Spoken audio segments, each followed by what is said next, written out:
Many years ago, the great British explorer George Mallory, who was to die on Mount Everest, was asked why did he want to climb it. He said because it is there. Well, space is there, and we're going to climb it. And the moon and the planets are there, and new hopes for knowledge and peace are there. And therefore... Starten på rumkapløbet. USA og Sovjetunionen var de to stormagter, som satte rumkapløbet i gang. De to stormagter kæmpede om, hvem der var bedst. Det vil sige, hvem der kunne finde på noget nyt og ekstremt at udføre. Sovjetunionen var de første, som sendte en satellit ud i rummet. En satellit er en genstand, som kredser rundt om jorden.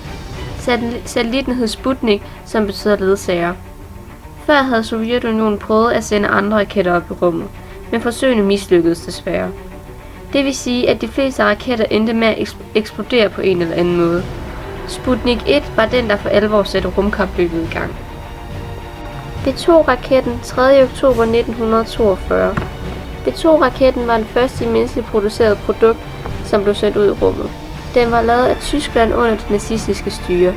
Den blev brugt til at bombardere allierede byer i de sidste år af krigen. Den var ikke super effektiv, eftersom 5.000 blev affyret, men kun omkring 1.100 ramte deres mål. Raketten dræbte omkring 3.000 mennesker. Werner von Braun var med til at lave dette missil, men blev efter krigen fanget af USA og sat til at arbejde på den amerikanske side af rumkapløbet. Sputnik 1 den 4. oktober 1957.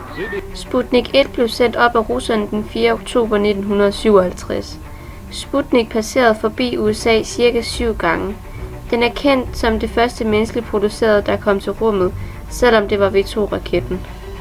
Denne lille sfære af metal var ikke farlig i sig selv.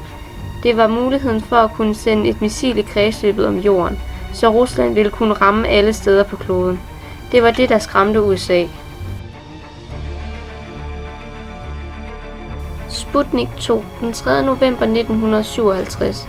Sovjetunionen gik videre i rumkapløbet den 3. november 1957.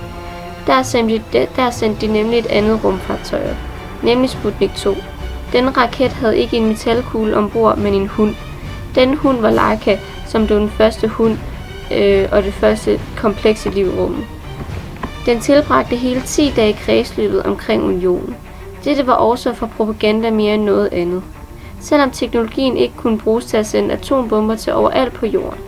Laika døde desværre af stress og hedeslag under turen.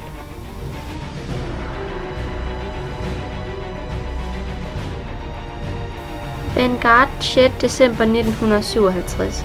Senere på året sendte USA en satellit op i rummet. De var bange for at komme bagud, så Eisenhower fik marinen til at sætte fart på produktionen.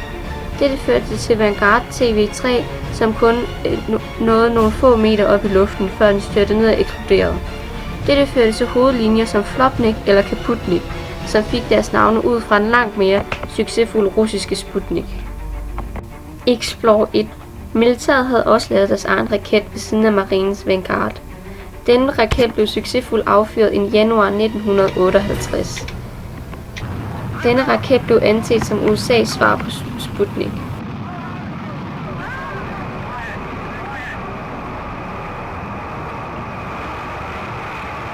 Det første menneske i rummet. I 1961 rejste en russisk astronaut ved navn Yuri Gagarin rundt om jorden. Han var det første menneske i rummet. Dette var et stort skridt for rumindustrien. Det var meget ligesom Sputnik 1, eftersom det var meget propagandabaseret. Sovjetunionen fører. Sovjetunionen startede rigtig godt ud, men det var også fordi de fik hjælp fra tyske raketteknikere. Sovjetunionen havde erobret en række raketcenter ved Peenemünde i det nordøstlige Tyskland. Derfor fik de tyske raketteknikere til at arbejde for dem. Det var vigtigt for dem, at raketterne var meget mere kraftfulde og bedre end dem, de producerede i USA. I USA havde man fået den opfattelse af, at Sovjetunionen var langt foran dem i både det tekniske og uddannelsesmæssige. De første amerikanere i rummet. Den 5. maj 1961. Den første amerikaner i rummet hed Alan Shepard. Dette skete i 1961. Godt nok var han den første amerikaner i rummet, men han kom ikke op før, at allerede havde været en masse russere i rummet. Det var ikke lige så stort, eftersom Rusland var først og havde sendt mange flere mennesker op. Den anden amerikaner i rummet var John Glenn, som var den første amerikanske mand i orbit via projekt Mercury. Apollo-projektet. Amerikansk teknisk videnskabeligt rumfartsprogram fra 1961 til 1972 med det formål at landsætte mennesker på månen. Starten til projektet blev givet i en tale i 1961 af præsident John F. Kennedy, i hvilken han lovede, at USA inden slutningen af 1960'erne ville landsætte et menneske på månen og bringe ham sikkert tilbage til jorden igen. We choose to go to the moon in this decade and do the other things. Not because they are easy, but because they are hard. Because that goal will serve to organize and measure the best of our energies and skills. Because that challenge is one that we're willing to accept, one we are unwilling to postpone, and one we intend to win, and the others too. Apollo-projektet udsprang af den kolde krig, men først i 1991 blev det afsløret, at der havde været et egentligt kampløb mellem Sovjetunionen og USA om at komme først til månen. Projektet efterfulgte Mercury og Gemini-programmerne.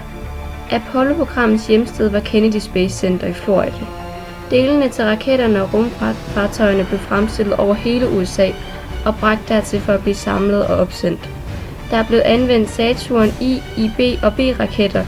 De blev udviklet af Werner von Braun og hans hold fra NASA's afdeling på Marshall Space Flight Center i Alabama. I toppen af raketten sad kommandomodulet opdelt i en servicedel og en bemandet del samt selve månelandingsfartøjet. Månerejse. Efter opsendelsen og frigørelsen fra Saturn-raketten kobledes kommando- og månelandingsmodulerne sammen i en bane omkring jorden, for derefter at flyve mod månen. Efter frigørelsen fra kommandomodulet i en bane omkring månen, landede månelandingsfartøjet med 2 af astronauterne. Den tredje blev i kommandomodulet og kredsede omkring jorden, indtil den øverste del af månelandingsmodulen vendte tilbage. Efter sammenkobling bragtes alle 3 astronauter tilbage til jorden i kommandomodulet. Månelandingsfartøjet blev efter brug knust mod månens overflade. Ved tilbagekomsten til jorden koblede servicedelen fra, og astronauterne landede i kommandomodulet via faldskærm i stillehavet.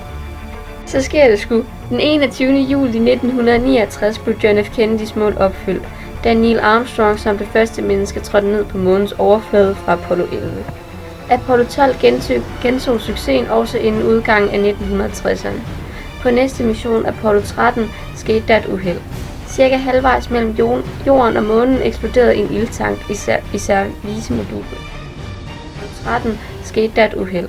Cirka halvvejs mellem jorden og månen eksploderede en ildtank i servicemodulet, og besætningen var nødt til at bruge månelandingsmodulet som redningsbåd. Det lykkedes med de 2 sammenkoblede sektioner at foretage en tur omkring månen, og efter 7 døgn i rummet vendte de 3 astronauter tilbage til jorden i gruppehold. Efter 9 måneders udsættelse genoptog Apollo flyvningerne i januar 1971 med Apollo 14. Slutningen på rumkapløbet. Mange tror, at rumkapløbet stoppede på grund af månelandingen, men det var også fordi, at præsident Nixon og Leonid Brezhnev, som var Ruslands generalsekretær, kunne blive enige om, at det var bedre at arbejde sammen. Rusland havde ikke længere de økonomiske kræfter til at gøre et rumkapløb. Selv da de startede, var det ikke uden at tage en stor del af økonomien. Dette skyldes, at de havde mange flere tab under 2. verdenskrig. De havde også et kommunistisk styre, som hjalp dem med at komme hurtigt i gang. I Amerika tog det noget længere tid, fordi de skulle oprette NASA og kontakte folk, som kunne hjælpe dem. Dette gjorde, at det kom langsommere i USA, men når de først kom i gang, var det ikke til at stoppe. Officielt sluttede rumkapløbet, da en mission kaldt Apollo-Soyuz. Programmet blev afsluttet i juli 1975, hvor en amerikansk Apollo-rumstation og en russisk Soyuz-rumstation koblede sammen. Astronauterne hilste på hinanden og udvekslede gaver. Dette var den officielle afslutning på rumkapløbet.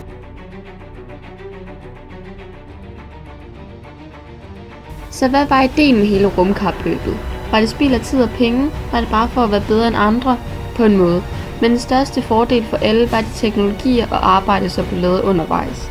De fleste mennesker i den vestlige verden går ikke en dag uden at bruge de ting, som blev opfundet under rumkapløbet. Ting som velcro, tube tandpasta, mobiltelefoner og interkontinentale ballistiske missiler. Alle disse ting blev opfundet under rumkapløbet.